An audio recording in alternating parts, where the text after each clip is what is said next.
Strategy should be coherent. Your objectives, everything you do, starting with your vision and mission, going to your objectives, and then we're going to go to step 3 next, should be very coherent. Everything should be kind of tailor-made with each other.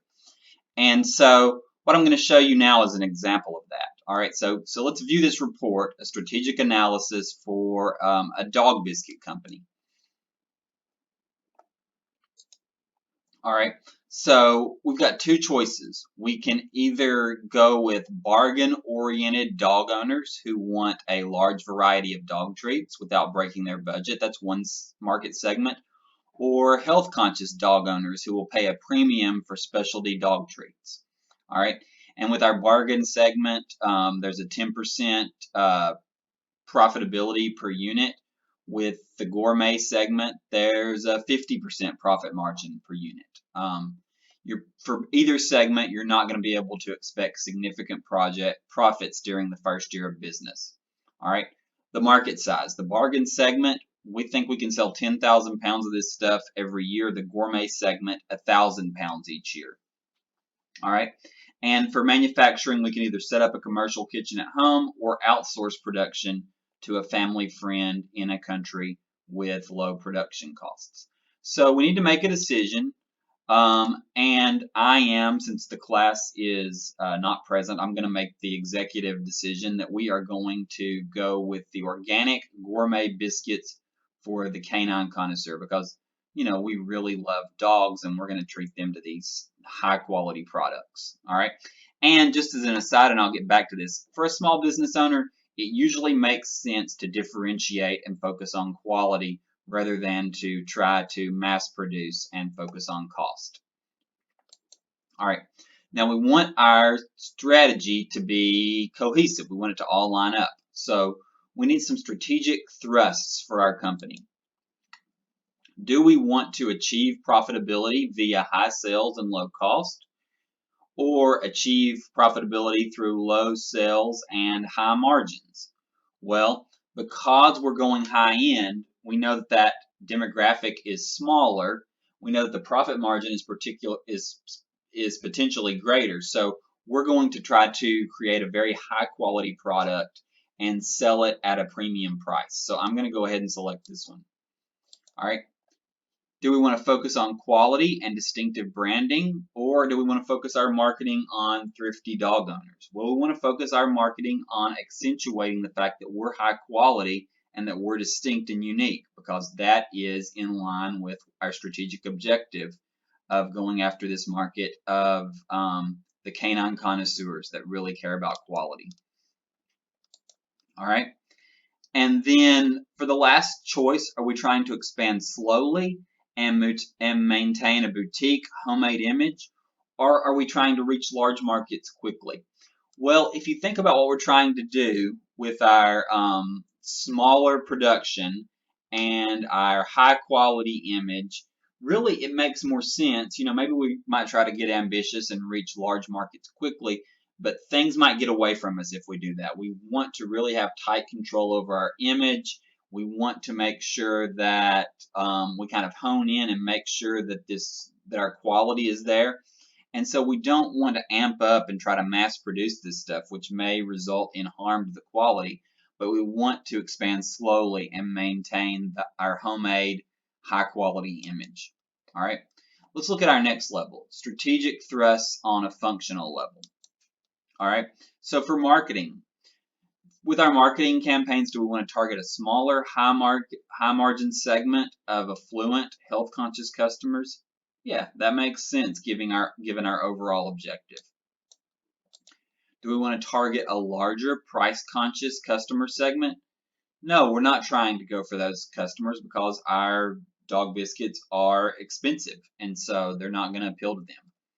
Do we want to imitate successful brands and beat them on price?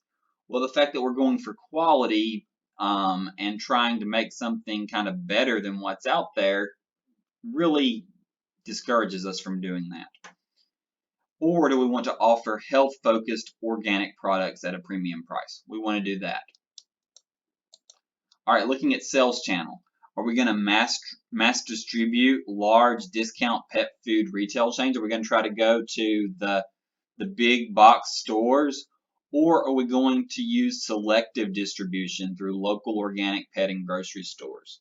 Obviously, the second channel makes a lot more sense for our brand. The shelf space at these places is going to be super expensive. It's going to be in front of a lot of eyes. And for our scale, we probably can't afford that. All right, for manufacturing and supply chain, do we want to contract production capacity from a family friend in a low-cost country with the option to expand the capacity as needed? Well, that's an interesting option, but we would lose control of our production process if we did that and lose control of quality. And so we want to be really careful about that. Plus, we don't want a lot of production capacity because the target market has a cap on how big it is, and it's not that big. It's like 1,000 pounds a year. It makes a lot more sense for us to do this second option, set up a very small production facility at home to retain homemade quality standards. All right, going on down here, do we want to use only locally organic and natural ingredients? Yeah, that sounds good given what we're trying to do.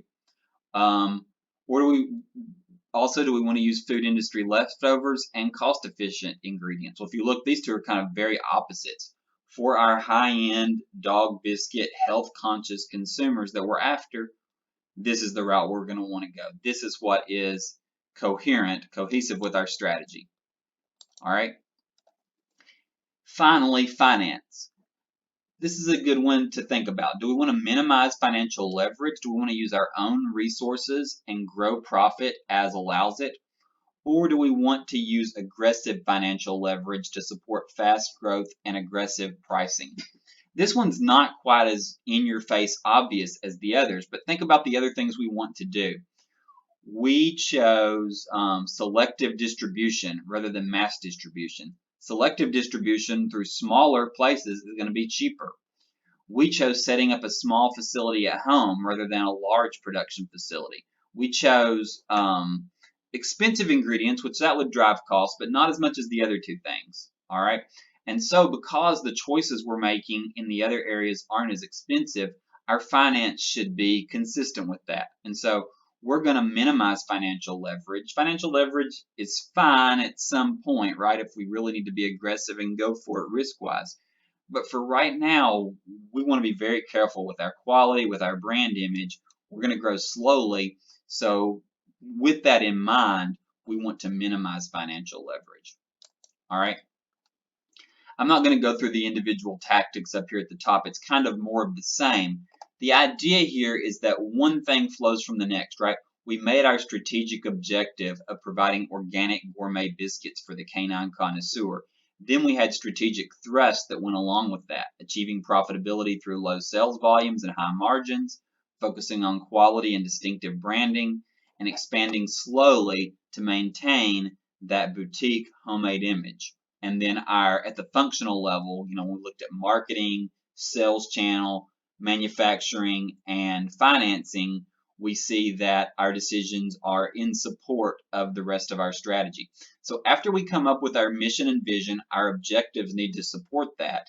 And then after we come up with our objectives, our strategy needs to support that.